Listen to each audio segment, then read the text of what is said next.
Hello friends, मी निहाल कोरे ignite अकॅडमीमध्ये तुमचं स्वागत करतोय. आपण येणाऱ्या राज्यसेवेच्या दृष्टिकोनातून रिव्हिजन कशी असावी त्याच्या संदर्भात आपण लेक्चर सिरीज सुरू केलेला आहे. त्याचाच पार्ट म्हणून आज आपण इकॉनॉमी या विषयाची रिव्हिजन कशा पद्धतीने करता येईल, कमी दिवसामध्ये त्याचा कसा मॅक्झिमम आउटपुट आपल्याला घेता येईल या संदर्भात आपण चर्चा करणार आहोत. बाकीचे पॉलिटी, फिजिकल जॉग्राफी आणि त्याचबरोबर टेस्ट कशा सॉल्व्ह करायच्या, त्याच्यातून आउटपुट कसा घ्यावा आणि 60 डेज रिव्हिजन प्लॅन हे आपले लेक्चर ऑलरेडी झालेले आहेत. ते लेक्चर नक्की बघा. ते लेक्चर बघा किंवा हे लेक्चर झाल्यानंतर तुम्ही ते लेक्चर बघा आणि तुम्हाला मग कंप्लीट स्ट्रॅटेजी समजून जाईल. चला मग आजच्या लेक्चरला सुरुवात करूयात. आज आपण इकॉनॉमी प्रिलिम्स कशा पद्धतीने आपल्याला आउटपुट घेता येईल मॅक्झिमम आणि ह्या विषयाचं महत्त्व किती आहे मी सांगितलं. रिव्हिजन फॉर्म्युलामध्ये सांगितलं, 60 डेज रिव्हिजन स्ट्रॅटेजीमध्ये मी बोललेलो आहे की इकॉनॉमी आणि पॉलिटीचं महत्त्व काय आहे. त्या अनुषंगानं हा आजचं लेक्चर खूप महत्त्वाचं आहे. आजच्या लेक्चरनंतर हे जर प्रॅक्टिकल टिप्स आपण जे काही चर्चा करणार आहोत ते तुम्ही जर वापरले तर तुम्हाला खूप चांगला कमी इनपुटमध्ये तुम्हाला खूप चांगला आउटपुट इकॉनॉमिक हा सब्जेक्ट देईल. तर नक्की ह्या टिप्स फॉलो करा. सुरू करूयात. तत्पूर्वी माझ्याबद्दलची माहिती आहे. मी निहाल कोरे 2022 सालचं UPSC टॉपर आहे. मी अनेक विद्यार्थ्यांना मेंटरशिप दिलेलं आहे स्पर्धा परीक्षे संदर्भात. मी NLP कोच, लाईफ कोच, त्याचबरोबर माइंड कोच म्हणून काम करत आहे सध्या आणि मेमरी ट्रेनर म्हणून सुद्धा मी काम करतो. चला मग लेक्चरला सुरुवात करूयात. Economy mastery. आता आपल्याला मास्टरी राहिलेले जे काही 61 दिवस असतील त्याच्यामध्ये इकॉनॉमीचा बेस्ट आणि महत्त्वाचा मुद्दा, ज्यांनी इकॉनॉमी आधी ऑलरेडी वाचलेलं आहे, ही सगळी लेक्चर सिरीज रिव्हिजनचे फॉर्म्युले जे आहेत ते ज्यांनी ऑलरेडी अभ्यास केलेला आहे त्यांच्यासाठी आहे. नव्याने इकॉनॉमी स्टार्ट कसं करायचं किंवा ते त्याच्या संदर्भात आपण वेगळ्या लेक्चरमध्ये चर्चा करणार आहोत. हे 60 दिवसामध्ये रिव्हिजन कशी करायची आपण त्याच्यावर चर्चा करत आहोत. तर इकॉनॉमीचे रिव्हिजन करताना तुम्हाला 2 गोष्टी खूप महत्त्वाच्या ठरतील आणि काय होतं की एक्झाम ओरिएंटेड आपला अप्रोच असला पाहिजे. मग आता एक्झाम ओरिएंटेड अप्रोच कसा डेव्हलप होईल, आपण PYQ टेस्ट आणि ह्या सगळ्या गोष्टीवर आपण चर्चा केलेली आहे. आज आपण इकॉनॉमीच्या दृष्टिकोनातून सुद्धा बघणार आहोत. तर तुम्हाला कोर कन्सेप्टवर लक्ष द्यावं लागेल इकॉनॉमी मास्टरी करताना आणि करंट अपडेट्स ह्या 2 गोष्टीवर तुम्हाला पकड पाहिजे तुमची. मग आता कोर कन्सेप्ट कुठल्या, काय ते इम्पॉर्टंट टॉपिक्स कसे काढायचे किंवा काय त्याच्यावर आपण ऑलरेडी चर्चा केलेलं आहे. टेस्टच्या माध्यमातून PYQच्या माध्यमातून आपल्याला ते इम्पॉर्टंट टॉपिक्सचं आपल्याला मॅपिंग कळेल आणि त्या टॉपिकच्या आधारावर तुम्हाला मग त्या कोर कन्सेप्ट कशा करायच्या आणि मग त्याला करंटला अपडेट कसं करायचं. मग आता करंटमध्ये काही इकॉनॉमिक सर्वे येईल, बजेट येईल, करंटमध्ये काही न्यूज असतील, काही स्कीम्स असतील. ठीक आहे, या गोष्टींचा आपल्याला अभ्यास करायचा आहे. ठीक आहे. रिव्हिजन मॅक्झिमम झाली पाहिजे न्यू स्टडीपेक्षा. आता हे 60 डेजमध्ये विद्यार्थी काय करतात मी सांगितलेलं आहे, न्यू स्टडी, न्यू मटेरियलच्या मागे लागतात. एक मिनिट. तर न्यू मटेरियल अवॉइड करून तुम्हाला काय करावं लागेल, तुम्हाला ऑलरेडी तुम्ही जे मटेरियल फॉलो केलेलं आहे, मी याच्यामध्ये मटेरियल विषयी मी जास्त सजेशन देणार नाही, कारण तुमचा आत्तापर्यंत एक कुठला तरी सोर्स असेल तो ज्याच्यावर तुम्ही आत्तापर्यंत रिलाय आहात, तोच सोर्स तुम्हाला मॅक्झिमम टाइम रिव्हिजन करायचा आहे. ना की आता ह्या राहिलेल्या दिवसामध्ये काही नवीन सोर्स मिळाला किंवा काही शॉर्ट नोट्स मिळत आहेत किंवा मार्केटमध्ये आणखी काही मटेरियल येते त्याच्या मागे पळायचं नाही आहे. जो आपला ऑलरेडी सोर्स आहे तोच आपल्याला सक्सेस देणार आहे, हा ट्रस्ट ठेवायचा. लक्षात येते का? रूल काय आहे बघा, focus obviously on closing the retention gap. मग आता हे रिटेन्शन गॅप कसे भरून काढायचे आहेत, म्हणजे माझे लूप होल्स आहेत एखाद्या सब्जेक्ट किंवा एखाद्या कॉन्सेप्टमध्ये मला थोडीशी अडचण येते, हे लूप होल्स कसे भरून काढता येतील त्याच्यावर आपण चर्चा केलेले टेस्ट सिरीजमधून आउटपुट करायचं आहे. हे आपण पुढच्या स्लाइडला पण इकॉनॉमी संदर्भात सुद्धा चर्चा करूया.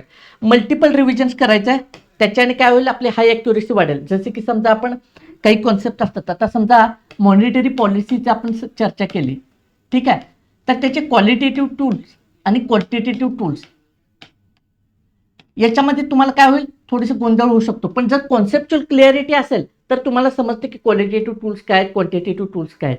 मग आता इथं समजा काहीतरी एखादा क्वेश्चन चुकला आपला याच्या संदर्भात, मग आपण काय करणार, क्वेश्चन चुकल्यानंतर आपले काय स्ट्रॅटेजी असणार आहे, क्वेश्चन चुकला आपण काय जाणार, आपला जो बेसिक सोर्स जो काय आहे बेसिक सोर्स, त्या सोर्सकडे आपण जाणार आहोत. त्या सोर्समधून काय करणार आहे, इन्फॉर्मेशन परत अपडेट करणार आहे. ते लूप होल्स जसे काय ते आपण क्लिअर करणार आहे. अशा पद्धतीने आपल्याला रिव्हिजन करायचं आहे. तर याच्याने काय होते माहिती आहे का, टार्गेटेड रिव्हिजन होते तुमची. रिव्हिजन म्हणजे परत परत परत वारंवार पुस्तक वाचत तेवढा टाईम आणि त्याच्यातून आउटपुट खूप कमी मिळेल. त्यापेक्षा टार्गेटेड, लक्षात येते का, कळते का, टार्गेटेड म्हणजे स्पेसिफाईड एक्झाम ओरिएंटेड. मी मग मगाशीच सांगितलं एक्झाम ओरिएंटेड आपला अप्रोच असला पाहिजे. ठीक आहे, पुढं बघा. मटेरियल सिलेक्शन, मटेरियल संदर्भात मी चर्चा करणार नाही आहे. जे काही तुमचं सोर्स आत्तापर्यंत आहे तोच फॉलो करायचा आहे.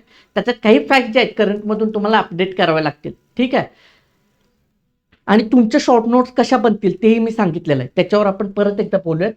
एक सोर्स आहे जो 5 ॲटलिस्ट 5 टाइम्स 5+ टार्गेट ठेवा. 5+ रिव्हिजन होतात. कशा होतात तर टेस्ट सिरीजच्या लेक्चरमध्ये मी सांगितलेलं आहे, ते लेक्चर तुम्ही बघून घ्या. तर ते 5 सोर्सेस एक रिव्हिजन करण्यापेक्षा एक सोर्स जो आहे तो कमीत कमी 5 वेळेस मी रिव्हिजन करेन असा आपला भर असला पाहिजे. त्याच्यातून काय होईल, तुम्ही शार्पन करताय तुमचा डेटा आणि तुमचे जे काय कॉन्सेप्च्युअल क्लॅरिटी अधिकाधिक शार्पन करत जाता. आणि त्याच्याने काय होतं की तुमचा कॉन्फिडन्स आहे ना खूप राहतो. आणि जो सुडो कॉन्फिडन्स नाही बरं का, हा रिअल कॉन्फिडन्स, हे तुम्ही रिअल कॉन्फिडंट राहता. आणि त्याचा फायदा काय होतो, डेला होतो, एक्झाम डेला तुम्हाला त्याचा खूप फायदा होतो.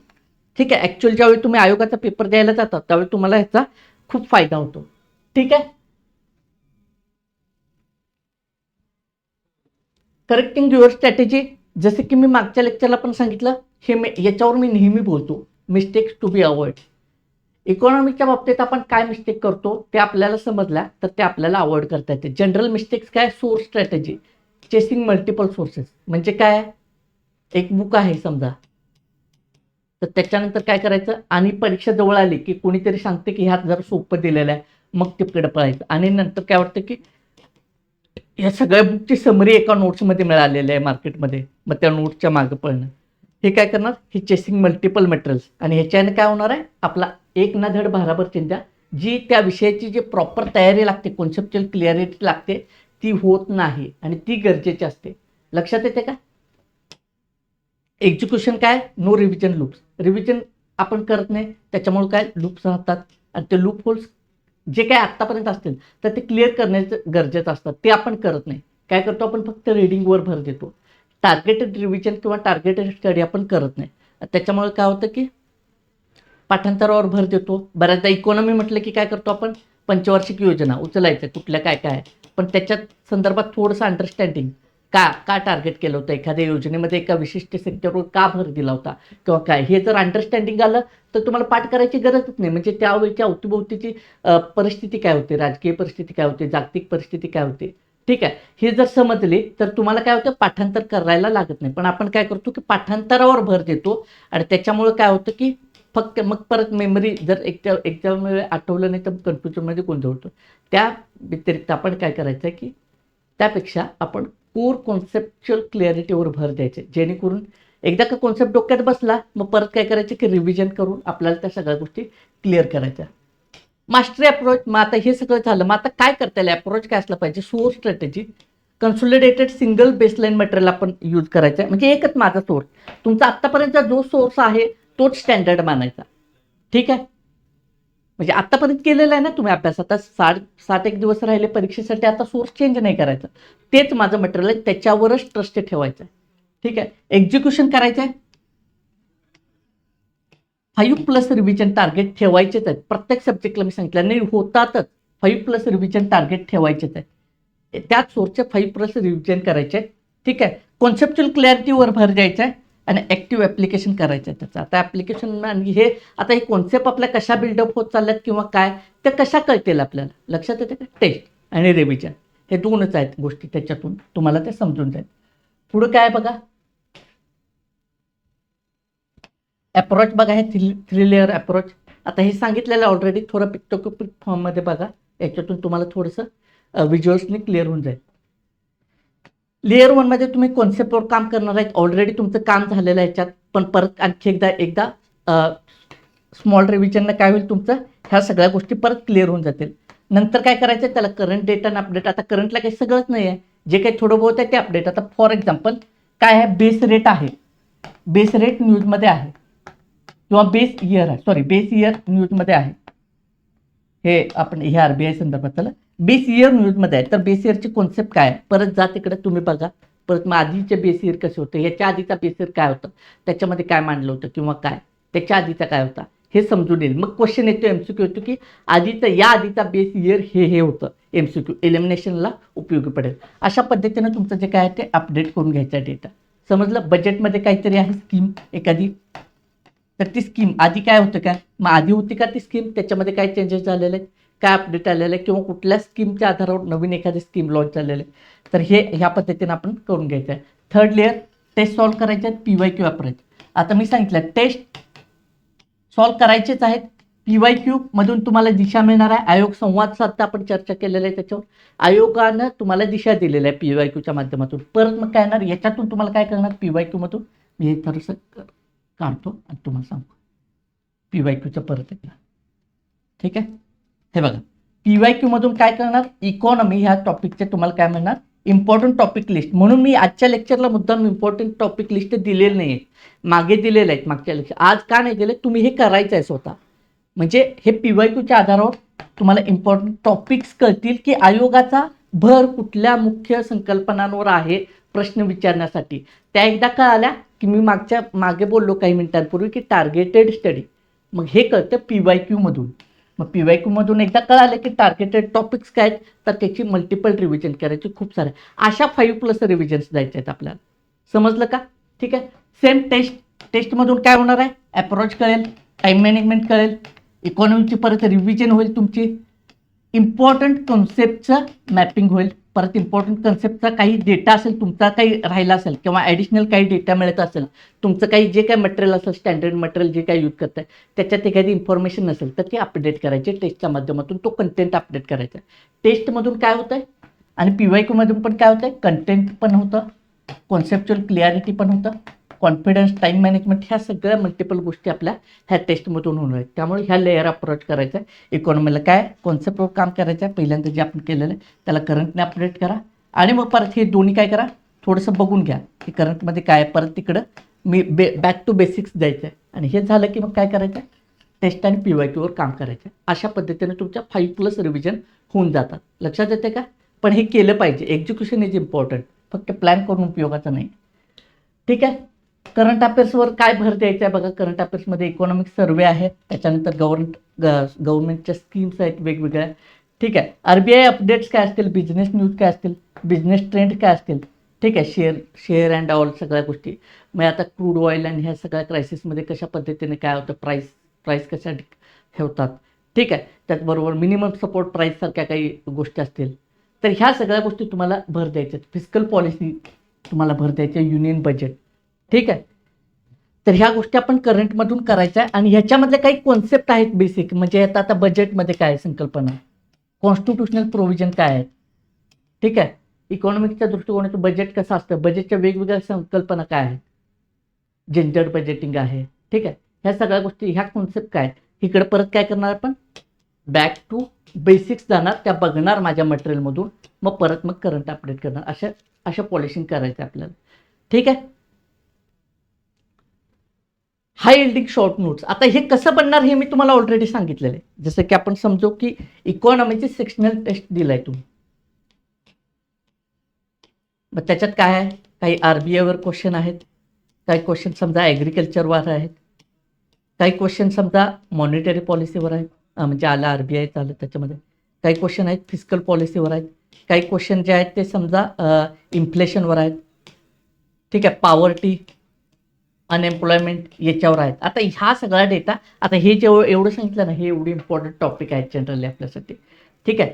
तर ह्या टॉपिकमध्ये माझं काय आहे, काय अडचण आहे का, किंवा पॉवर्टी ह्या टॉपिकमध्ये मला काय अडचण येते काय किंवा काय, तर त्याच्या शॉर्ट नोट्स मी बनवत जाणार आहे टेस्ट थ्रू आणि PYQ थ्रू. अशा पद्धतीने ते शॉर्ट नोट्स बिल्डअप होत जाणार आहेत. ठीक आहे.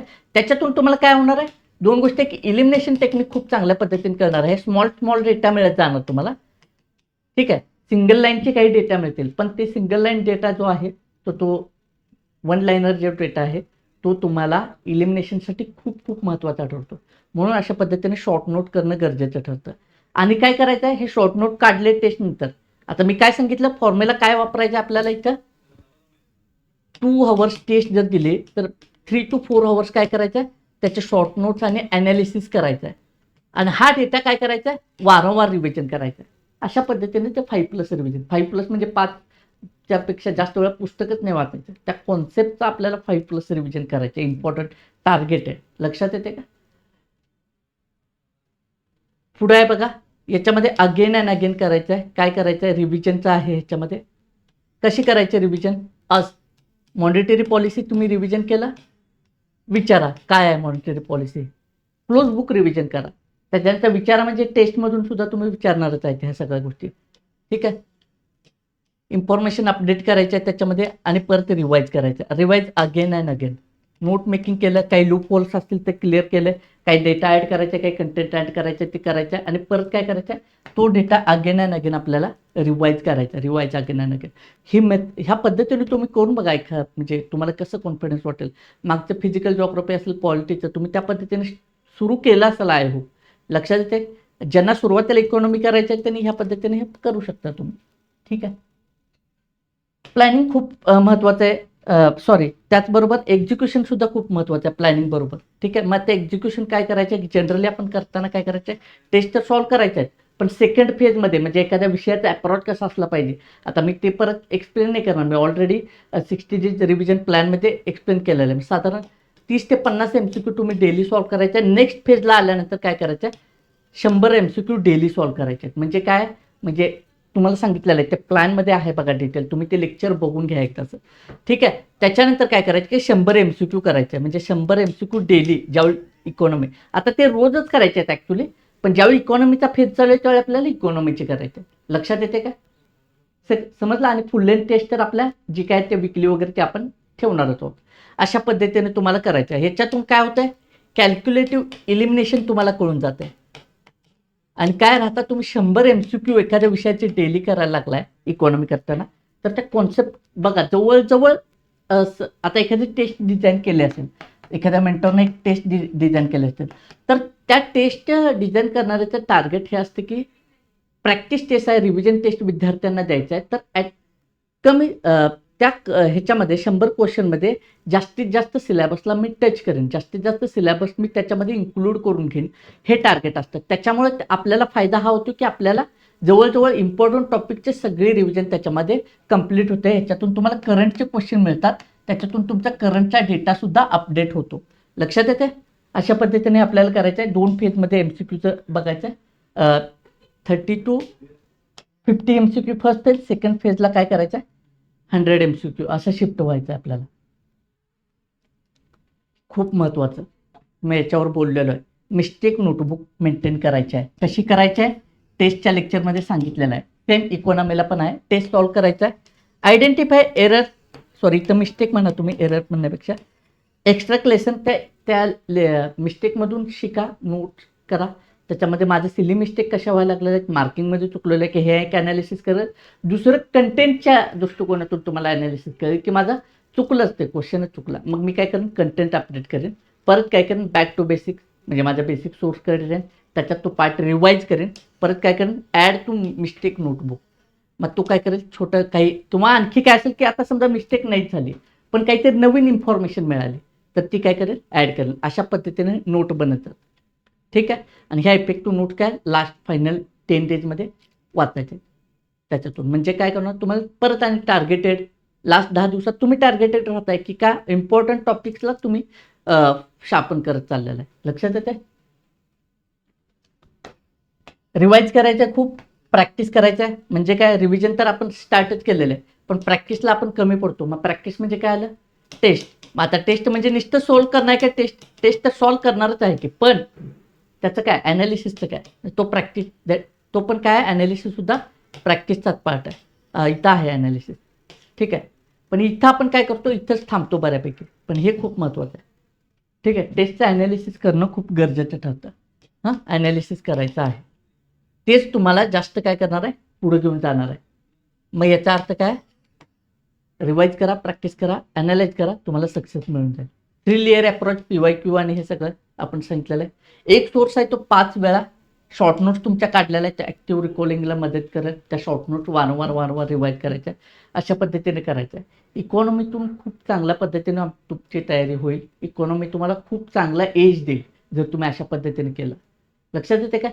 सक्सेस कशावर ठरतो म्हणजे आपल्या हे एक्झाममधून सांगा, इनपुट आउटपुट रेशो चांगला असेल तर तुम्हाला सक्सेस. काय होतं, आपण इनपुट खूप देत राहतो आणि त्यातून प्रॉपर आउटपुट मिळत नाही. इकॉनॉमीला वाचायला 7-8 पुस्तकं, पण आउटपुट प्रॉपर मिळत नाही. का मिळत नाही? ते 7-8 पुस्तकं नॉलेज मिळालं तुम्हाला ठीक आहे, पण एक्झाम ओरिएंटेड अप्रोच आला नाही ना. एक्झाम ओरिएंटेड अप्रोच येणं गरजेचं आहे. लक्षात येते का? समजलं? तर ह्याच्यासाठी तुम्हाला ह्या फॉर्म्युलेचं वापरायचं आहे आणि हे प्रॅक्टिकल टिप्स आहेत, तुम्ही फॉलो करायला सुरुवात करा. हे माझ्या जर्नीमधून मला जे जे समजलं त्या पद्धतीने मी हे लेक्चर सिरीज चालू केली. ठीक आहे. तर आय होप तुम्हाला हे लेक्चर नक्की आवडलं असेल. तुम्ही इतर विद्यार्थ्यांच्यापर्यंत शेअर करा. रिव्हिजनला कमी पडू नका. टेस्ट सॉल्वला कंटाळा करू नका. त्याच्याबरोबर तुम्ही टेस्ट सॉल्विंग नंतर ॲनालिसिस नक्की करा आणि तुम्हाला ह्याच्यातून ज्यावेळी तुम्ही अशा पद्धतीने कराल, आपण प्रत्येक सब्जेक्ट वाईज डिस्कस करत आहोत, त्याच्यातून तुम्ही एक आता 2 सब्जेक्टचं आपण झालेलं आहे, तुम्ही स्टार्ट करा. तुम्हाला लक्षात येईल हे किती कमी वेळेमध्ये आपण इफेक्टिव्ह रिव्हिजन. आता कमी वेळेमध्ये मी मागेही बोललो की स्मार्ट स्टडी म्हणजे फक्त शॉर्टकट नाही आहे. स्मार्ट स्टडीचा अर्थ आहे की आपल्या सक्सेसची प्रोबॅबिलिटी वाढणे, तर त्याला स्मार्टनेस म्हणता येईल आपल्याला. Probability of success. तर हे वाढवत न्यायचं आपल्याला प्रोबॅबिलिटी ऑफ सक्सेस, तर आपल्याला त्याचा फायदा होईल. आणि त्या अनुषंगाने ही लेक्चर सिरीज आहे. तुम्ही नक्की हे प्रॅक्टिकली इम्प्लिमेंट करण्याचा प्रयत्न करा आणि तुम्हाला खूप खूप शुभेच्छा. भेटूया पुढच्या नवीन सब्जेक्टसह. तोपर्यंत धन्यवाद.